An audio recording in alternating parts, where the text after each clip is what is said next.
Yes, guys, we are back again after to last night's 5-1 victory.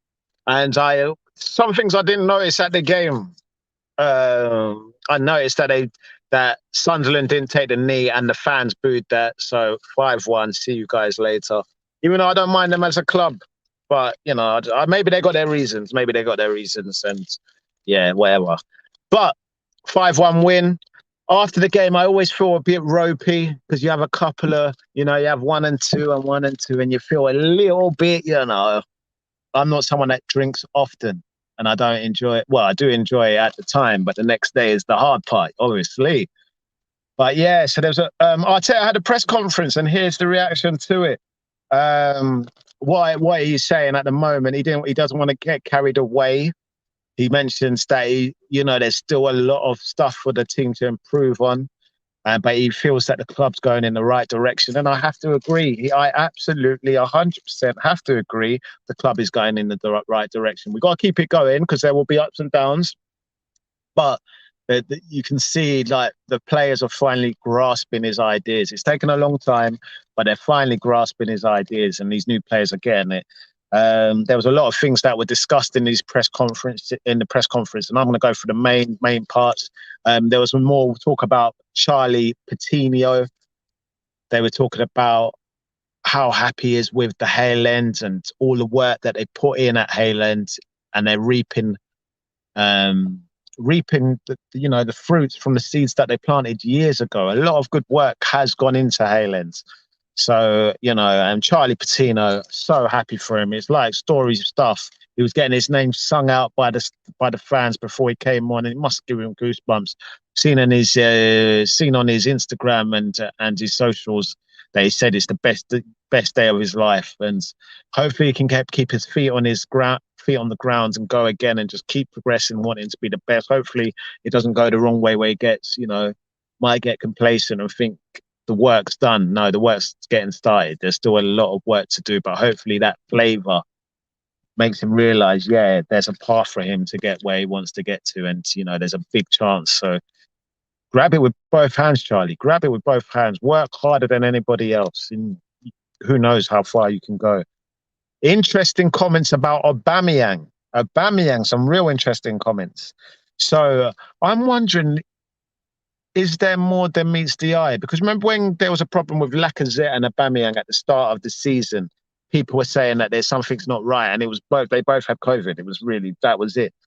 I'm wondering if it's something more with Aubameyang, because for the first time, Arteta was sort of opened up a little bit more about Aubameyang, and he mentioned that people make mistakes.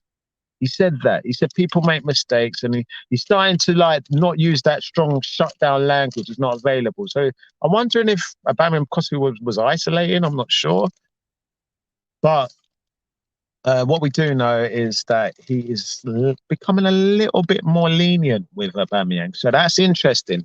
It'll be interesting to see when Aubameyang starts. But it felt to me that the door slightly opened up a little bit for Aubameyang. I'm not 100% sure. Maybe I'm reading it wrong, but that's what it seemed like to me. He went to talk on about Norwich. And he said that they've been really unlucky and they probably deserve to pick up a lot more points than they have. I will cover Norwich's press conference from Dean Smith when it comes up. I don't think he's released it yet, but as soon as it does come up, I will look into what he has to say and look at their team news, and I'll probably put up a post about it. But yeah, interesting stuff that, I saw when Norwich played Man United the other day, and I thought they possibly could have got a little bit more out of the game, and they were lucky in there. I haven't really seen a lot of Norwich, so I'll take Mikel Arteta's word for it. Moving on to Nketiah, he's reiterating the point that how much he likes the player, how much he wants to keep the player.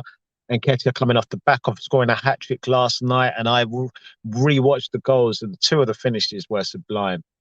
And even the first one, instinctive poaches goals, and goals that you won't see much of Lacazette do. Maybe Aubameyang used to get a lot of goals like those, but real poachers goals, and you can't teach it. He's just hungry to score. So, and he's got a lot stronger.